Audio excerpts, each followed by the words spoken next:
and welcome back to the DoneDeal YouTube channel. My name is David OC and today we're reviewing a particularly interesting car. You see, this is the Ford Puma, and actually as the Puma stands alone, I think it's one of the best looking crossover.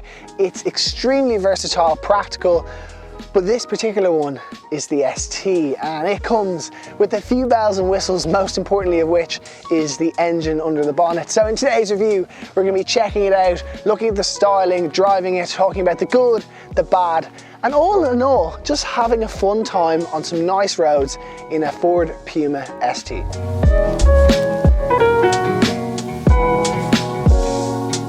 So before we talk about the design, I want to remind you that if you're looking to buy a new car, make sure to hit the link on the top right hand corner of the screen. We've got over 1,000 trusted dealerships nationwide on DoneDeal.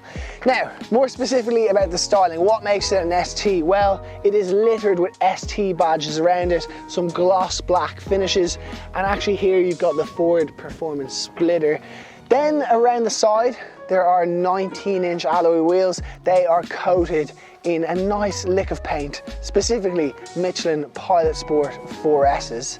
And then at the rear, you've got another ST badge here. Twin exit exhaust, cue exhaust noise.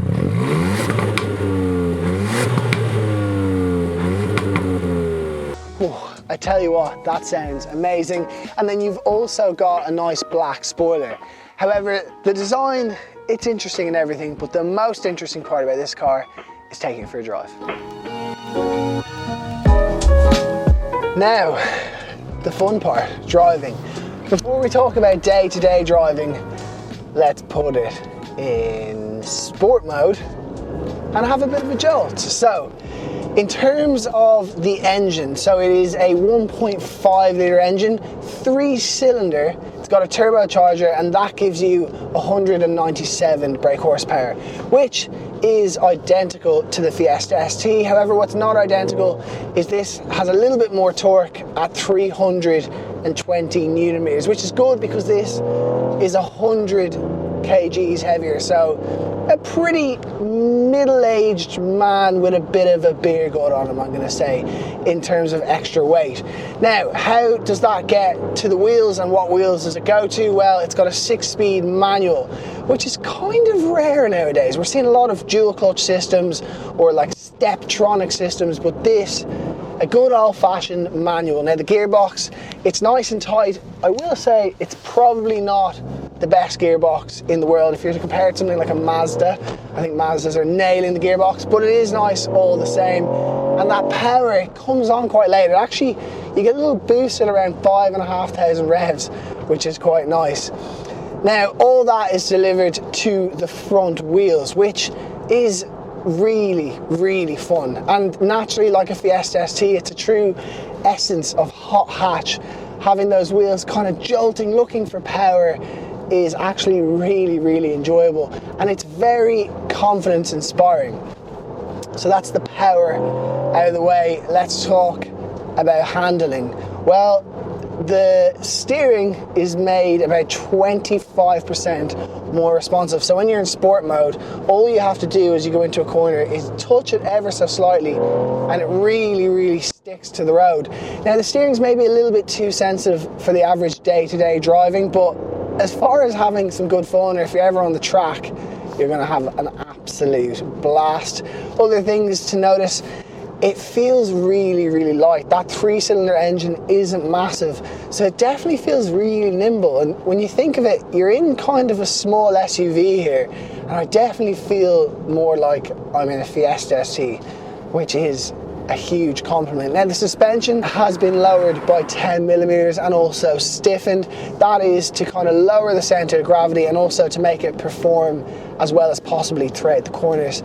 And whilst that's fun on a nice enthusiastic drive, on the Monday morning commute it might get a little frustrating. However, my perspective on that is everything has to come with compromise. If you want a little bit better handling and a little bit more power, then you're going to have a less usable car.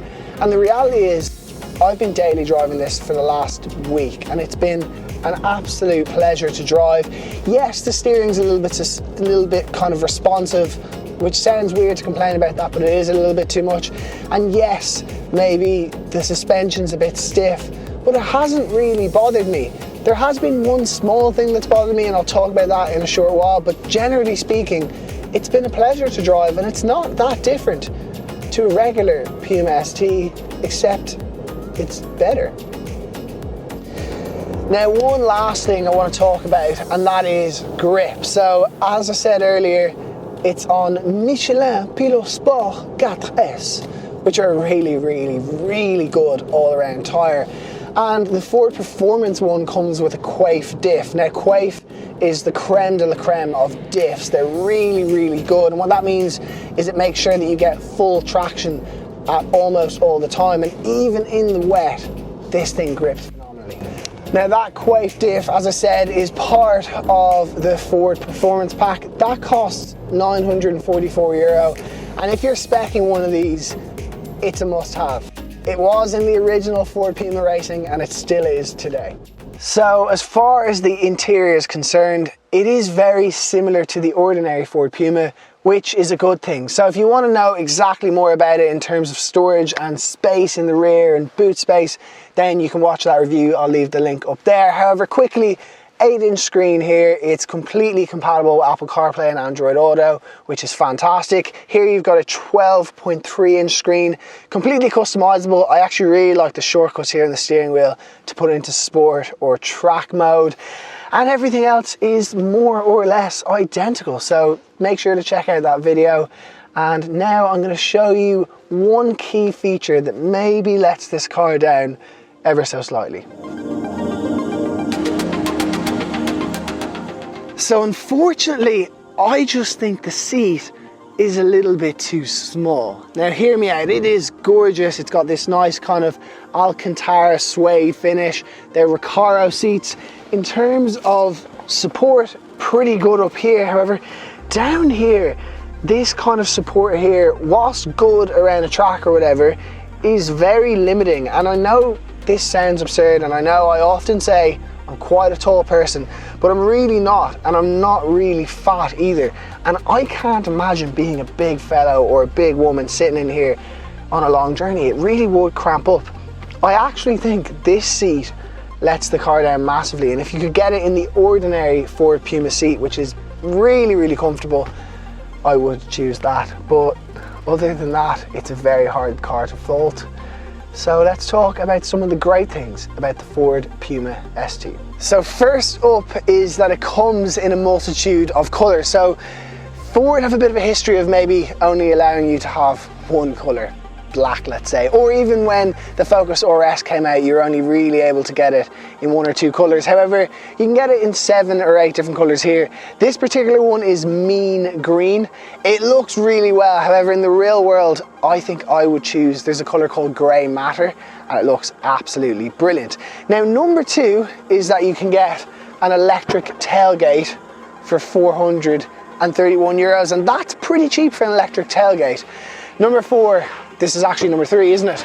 This is my favourite feature about the Ford Puma in general across the range. It's called the Mega Box. And I know what you're thinking. Dave, what are you doing? Well, you see, I am a genius. No, I'm not a genius. Ford are genius, and they have a bung down here where you can basically let out all of the water. So this is great for storage. It means you can put a cooler there, or if you've got some wet wetsuits from going swimming, it's really handy. I very much am a fan. And number 4 is this. You can just swipe like you would on Tinder and the boot closes. How cool is that? So there you have it. That is DoneDeal's review of the Ford Puma ST, and it kind of sits more or less in a category of its own. It's a hot crossover, and I really like the concept of that. I think Ford have done a very good job of executing it. It will come with its compromises. The suspension's always going to be that bit stiffer when you're basically trying to lower the centre of gravity of kind of an SUV. But it is really nice, and it's very appealing to mums or dads who like to have a bit of fun whilst driving but need extra space for the kids. Now we hope you've enjoyed the review. If you have, please make sure to give it a like, comment below what cars you'd like to see us review, and of course subscribe. And most importantly, if you are in the market for a new Ford, then hit the link up there, as we have over 1,000 trusted dealers nationwide. But for now, thank you so much for watching, and we'll see you in the next one.